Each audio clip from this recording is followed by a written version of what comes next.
कृष्णाय वासुदेवाय हरये। कितना सुंदर शब्द है, हरि हरते पापानि, जो हरण कर दे पाप का, ताप संताप का। प्रणत क्लेश नाशाय, सारे क्लेश। अद्भुत मंत्र है।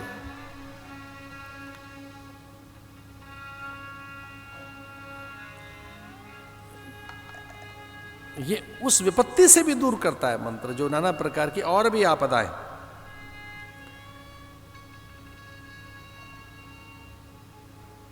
गोविंदाय नमो नमः, कृष्णाय वासुदेवाय हरये परमात्मने, प्रणत क्लेशनाशाय गोविंदाय नमो नमः। वे सारे अस्त्र निस्तेज हो गए, लेकिन वो आश्वस्त हैं, विश्वस्त हैं, अत्यंत प्रसन्न हैं। ज्येष्ठाएं वो देखने आई कि ये बहू कर क्या रही है विपद काल में। ये विचलित नहीं है, व्याकुल नहीं है, असहज नहीं है, अशांत नहीं है, ये पीड़ित नहीं है, दुखी नहीं है। भयानक कष्ट के समय इसके गर्भनाश के लिए इतनी शक्तियां इसके पास आ रही हैं, इसे दिख भी रही हैं, पर ये विचलित नहीं है। और वो कहती है ये आपका दिया हुआ मंत्र है, निष्फल नहीं जाएगा। इतनी निष्ठा रखो अपने मंत्र में। पराशक्तियों से जिसकी रक्षा हुई, पराशक्तियों के द्वारा जिसकी बड़ी प्रतीक्षा की गई, वो परीक्षित। जिसका बड़ा परीक्षण किया गया वो परीक्षित, जिसकी बड़ी प्रतीक्षा की गई वो परीक्षित। ऐसे परीक्षित के जन्म के साथ ही युधिष्ठिर को वैराग्य हो गया। अपना सब कुछ त्याग कर वो जंगल की ओर गए। तृण समान 3 गुण त्यागी, कोई आसक्ति नहीं रही।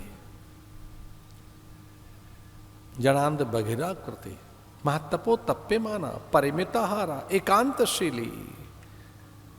ये मन करने लगता है कभी कभी, एकांतशीली, थोड़ा एकांत चाहिए।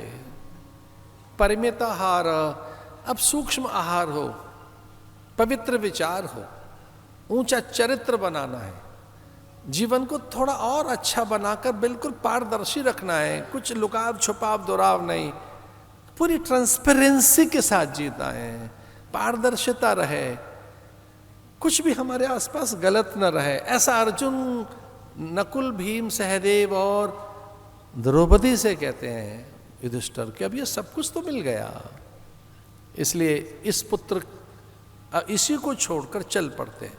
महतपो तप्पे माना, अब तप करने चलते हैं, तपस के लिए चलते हैं। निकल पड़े बद्रिकाश्रम की ओर से और परीक्षित को राज्य देकर चले गए, जिसने अनेक अश्वमेध यज्ञ कर समूची धरा को अपने वशीभूत कर लिया वाग्य बल से। ऐसा आता है कि कई बल हैं मनुष्य के पास, जप बल, तप बल, बहुत से बल हैं। अर्थ का बल है, देखिए अर्थ अपने साथ सामर्थ्य तो लाता ही है। अर्थ की बड़ी सामर्थ्य, बड़ी सामर्थ्य अर्थ में। जब धन आता है तो बड़ा बल लेकर आता है, जब पद आता है तो बल लेकर आता है, जब समाज में प्रतिष्ठा है तो आदमी बलवान तो हो ही जाता है। सत्ता हाथ लग जाए तो कितना बलवान हो जाता है, विचार बड़े हाथ लगे तो कितना बलवान हो जाता है। मनोबल कैसे बनता है बड़ा, आत्मबल कैसे जग जाए तो किस तरह से बड़ी से बड़ी विपत्ति चली जाती है। तो तपस्या काल में गृहस्थ को भी तपोवन बनाया जा सकता है, घर में रहकर भी अपना वो आत्मबल जगाया जा सकता है। आत्मविश्वास सफलता की कुंजी है। ये जो आत्मविश्वास है, जो आत्मबल है, आत्मनिश्चय है, जो आत्मनियंत्रण है, जो आत्म एकीकृत होकर जो खुद के संग रहने की जो बड़ी बात है कि कोई मेरे पास नहीं है, मैं तो अपने साथ हूं ना। अपने को नकारो मत, छोटा मत समझो, आत्म प्रतीति रहे, आत्मबल, आत्मविश्वास। सो बी विद सेल्फ। दुनिया साथ छोड़ दे आपका, ध्यान से सुनना, दुनिया मुंह फेर ले आपसे, आप अपना साथ मत छोड़ना, अपने संग खड़े रहना, अपने साथ। हो सकता है कि कुछ विषमताएं आए, जीवन में कठिनाइयां आए, लोग आपका साथ छोड़ने लगे, कन्नी काटने लगे, बचने लगे। जाए दुनिया जाए, आप अपने संग रहना। सो बी विद सेल्फ, अपने संग रहिए। अपने संग माने चरित्र के साथ रहिए, ऊंचे मूल्यों के साथ रहिए, ऊंचे सिद्धांतों के साथ रहिए। और तपस्या में आदमी अपने ही साथ तो रहता। उपासना का अर्थ है क्या? अपने पास लौटना। उपासना, उपासना जानते हो किसे कहते हैं? अपने में लौटना। एक शब्द है उपवास। इसको लोग ये समझते हैं अन्न छोड़ दिया बाकी फल खाते रहो दिन भर, कितने ही, या फलहारी चलती रहे। ना ना ना, उपासना का अर्थ है अपने में लौटना, खुद में लौटना, स्वभाव में लौटना, अपनी प्रकृति में। अध्यात्म का अर्थ है स्वभाव में लौटना। स्वभाव उच्चते, जो स्वभाव में ले आए वही तो अध्यात्म है। मैं तपो तप्पे माना परमेताहारा एकांतशीली। अरे तप करते हैं ऐसे कह के वो निगल गए और ये वाग्य बल से पूरी धरा को जीतने लगा। वाग्य बल बड़ा बल है। वाग्मिता, विचार, शब्द, शत्रु को अपना बना लेते हैं।